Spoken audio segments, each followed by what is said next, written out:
Você está sintonizado no programa Agenda Econômica, que hoje está examinando o tema a integração econômica da América do Sul.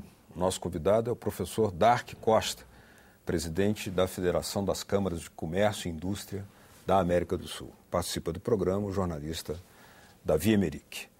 Professor Dark, nós vimos aí aquele quadro, né, das exportações brasileiras para a América do Sul, o seu perfil, os produtos, a diferença que tem. Mas até para que o telespectador possa compreender, nós vamos fazer aqui também, pedir ao senhor alguns comentários sobre um outro quadro que vai estar aí na nossa tela.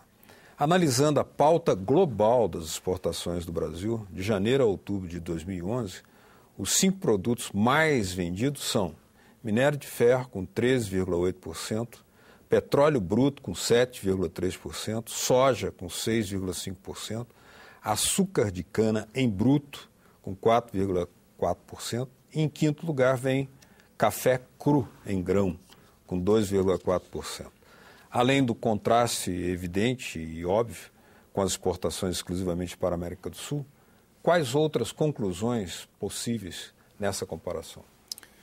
Isso demonstra, primeiro, é preciso entender que o Brasil diversificou muito a sua pauta de comércio exterior se eu comparar com a pauta de 1960. Em 1960, o Brasil era um grande exportador de café. Praticamente 80% da pauta do Brasil era café. O Brasil diversificou isso, mas não sofisticou a sua pauta de comércio. Simplesmente diversificou. Quer dizer, ele exporta hoje grãos, minério de ferro, açúcar, como você colocou, para os países centrais, porque essa corrente de comércio se dá em direção aos países centrais. São os setores onde você tem vantagens comparativas claras. O Brasil é um país com uma dimensão agrícola respeitável, o Brasil é um grande detentor de reservas de minério de ferro, e isso explica a nossa posição em termos de exportador de commodities.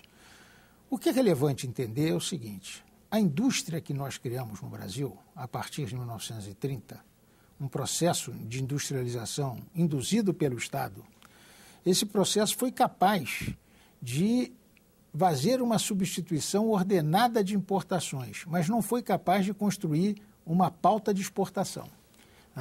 Eu acho que é nesse processo é que nós temos que começar a investir, aproveitando as vantagens que nós já temos na América do Sul. Mas com um detalhe, nós temos que ter um detalhe. Eu olhando a pauta, por exemplo, da China, pauta do comércio da China, vocês vão verificar uma coisa importantíssima. A China é sobreavitária no comércio com todo mundo e é deficitária com os países fronteiriços. Porque ela se transforma, ao exercer esse tipo de política, numa locomotiva desse espaço. Ela gera déficit nas suas relações comerciais com esses países, consequentemente superávit para esses países, e gera superávit com os demais países. Então, ele carreia para aquela região uma prende os dois lados. Exatamente. Nós aqui temos superávit nas nossas relações comerciais com os países da América do Sul, em especial por causa da questão industrial. Porque se nós exportamos 85% para a América do Sul de bens industriais e somos superavitários, é porque nós temos essa política. Essa política, no médio e longo prazo, não é boa, porque nós temos que entender o seguinte, que nós temos que construir uma integração produtiva na região. E uma integração produtiva na região passa por uma integração industrial. Então, por exemplo, não tem sentido no Brasil você ter fábrica de têxtil de lã.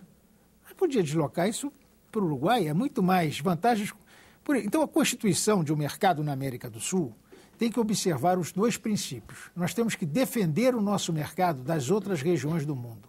E nós temos que abrir o nosso mercado para dentro da América do Sul. Temos que seguir os princípios da Zollverein, das teses de constituição de um mercado comum. O mercado comum se constitui quando você protege os membros desse mercado e abre esse mercado para a competição a nível interno. Isso nós temos que perseguir isso, principalmente agora em que nós estamos vivendo uma crise mundial e que a tendência ao protecionismo é evidente. A tendência ao protecionismo no mundo é evidente. Porque é preciso entender o que está acontecendo no mundo, o que essa crise trouxe. Essa crise trouxe, em paralelo, uma política ortodoxa nos países centrais. E essa política ortodoxa nos países centrais nos rouba de duas maneiras. Rouba quando emite um monte de moeda e transforma a nossa moeda numa moeda valorizada, porque nós não seguimos o mesmo padrão de emissão deles. Ou seja, a oferta de moeda deles sobe muito e, com isso, a nossa moeda, que não está sendo tão ofertada, passa a valer muito em relação à moeda deles. E a outra coisa que isso traz, quando a nossa moeda aumenta, a nossa capacidade competitiva no mundo diminui. Nossos produtos ficam mais caros. E a outra coisa que essa política ortodoxa traz é que diminui a demanda dos nossos produtos lá. O mercado deles encolhe de uma forma que nós, para exportar, é muito mais difícil, e cria excedentes lá que tentam ser colocados aqui. O importacionismo. Por importacionismo. Esse raciocínio do senhor, para sermos mais generosos com os vizinhos, porque hoje somos superavitários, o senhor deu até o exemplo da China. Do outro lado, o senhor tem a China, ou seja, a China hoje responde com 20% das importações de manufaturados brasileiros, não de produtos industrializados. Em compensação, a gente um terço das nossas importações é da China. Nós temos que ser mais generosos aqui com os nossos vizinhos e mais mão dura com a China. Perfeito, você foi exatamente na questão. Você foi muito mais simples do que eu. Porque você foi no foco do problema. Nós temos que ser generosos, temos que dar a eles vantagens no nosso mercado e retirar qualquer vantagem que, por acaso, os chineses, os europeus e os americanos tenham. Agora, ocorre aí uma discussão de modelo, né, professor Dark? Porque pelo projeto que o BNDES passou a aplicar no governo Lula e que continua agora no governo Dilma, os países da América do Sul estão recebendo financiamentos, estão podendo realizar obras de infraestrutura, como na Venezuela, construção do metrô, hidrelétricas, no Equador, na Bolívia, gasoduto na Argentina, né, financiados pelo BNDES, com a participação, às vezes, da Petrobras ou da Odebrecht e tal. E ao mesmo tempo, os países receberiam financiamento para a compra de materiais, máquinas e equipamentos, turbinas, aço, tubos, enfim, por aí afora. Agora, eu gostaria que o senhor entrasse numa polêmica que está aí suscitada em algum desses países por alguns setores intelectuais que veem alguma sombra de imperialismo ou de subimperialismo nesse modelo que o Brasil está praticando. Como é que o senhor reage a isso? Não, deixa eu colocar uma coisa. Quer dizer, primeira coisa, a necessidade de infraestrutura, de integração é evidente. Quer dizer, você não consegue construir um mercado comum se você não tiver vias de acesso. Se você não consegue deslocar mercadorias de um espaço para outro, como é que você vai constituir um espaço comum? Então, a ideia da integração física, ou seja, da integração pela infraestrutura, é muito importante. É importante entender o seguinte, que nós tínhamos um modelo que está sendo alterado, que era um modelo constituído pela IRSA. A IRSA era um modelo que havia sido imaginado para a integração da América do Sul, que não era bem de integração, seguia a ideia dos corredores de exportação. Então, seguia a velha lógica colonial de disponibilizar os recursos do continente na costa para acesso a outros espaços.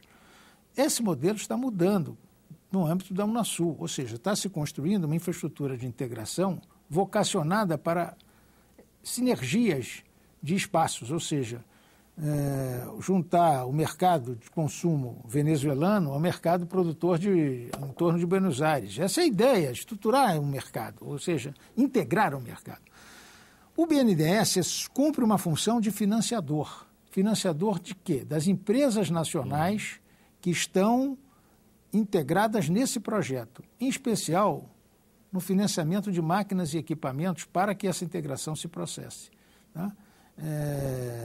Isso não tem uma característica imperialista. Pelo contrário, se você está financiando um outro país, você não está expoliando esse país, você está ajudando que aquele país se estruture. Pô. Quer dizer, esse discurso, é preciso entender o seguinte, existe quem não gosta da ideia da integração. Né? E fora não gostam muito, porque existe um princípio clássico que a união faz a força. Se você juntar uma série de países em torno de um projeto comum, aquele evidentemente muda a escala de inserção desses países no mundo. Né?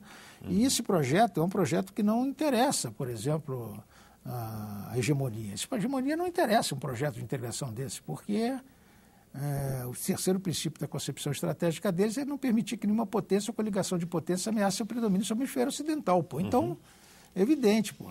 É diferente, por exemplo, de como eles tratam a União Europeia. A União Europeia é um projeto de interesse. A integração da América do Sul não é. É tão simples quanto. Ou seja,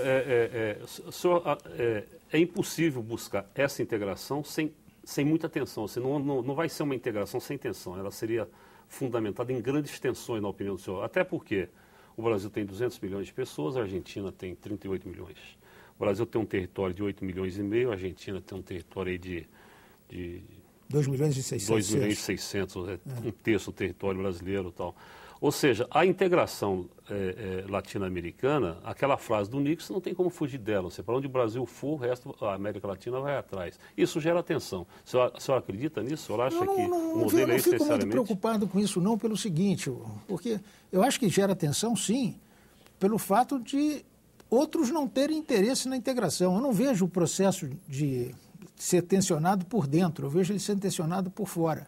Até porque, se você olhar um mapa, você vai ver que a Argentina está mais apartada das rotas centrais do comércio mundial do que o Brasil. Ela está mais deslocada. Então, ela de qualquer maneira, e os argentinos têm cada vez mais consciência disso, que o caminho deles, argentinos, é trabalhar com o Brasil por uma inserção melhor para eles no mundo. Pô. Eu não vejo grandes problemas.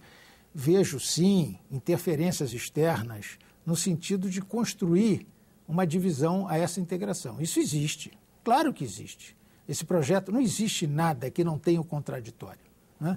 Tudo tem dentro de si alguma coisa que é antítese daquilo que se coloca. Provoca reações. Então, né? Provoca reações, é evidente que provoca reações. Agora, a gente tem esse projeto, e esse projeto está sendo razoavelmente exitoso. Você veja, por exemplo, o caso agora do Paraguai. É um caso interessante. O Paraguai fazia parte do Mercosul, né?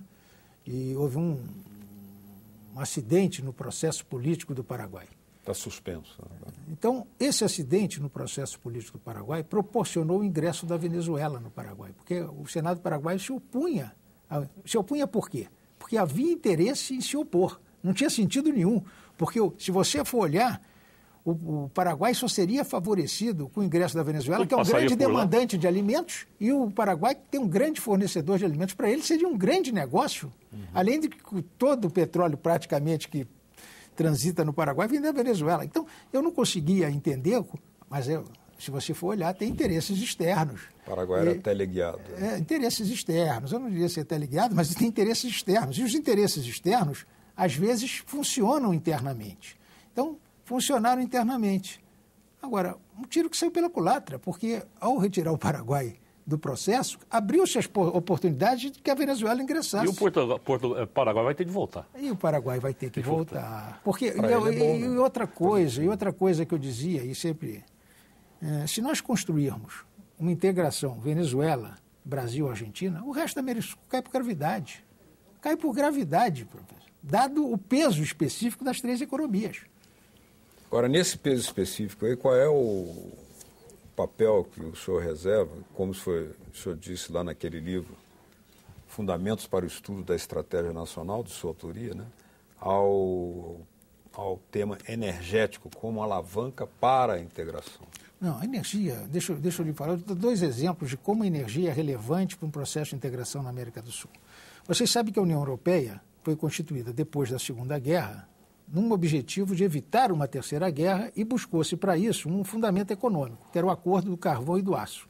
Né? E foi em cima do acordo do carvão e do aço entre a Alemanha e a França que se constituiu a integração à União Europeia. Nós aqui não seguimos isso e temos toda a condição para fazê-lo. Vou te dar um exemplo na Bacia do Prata.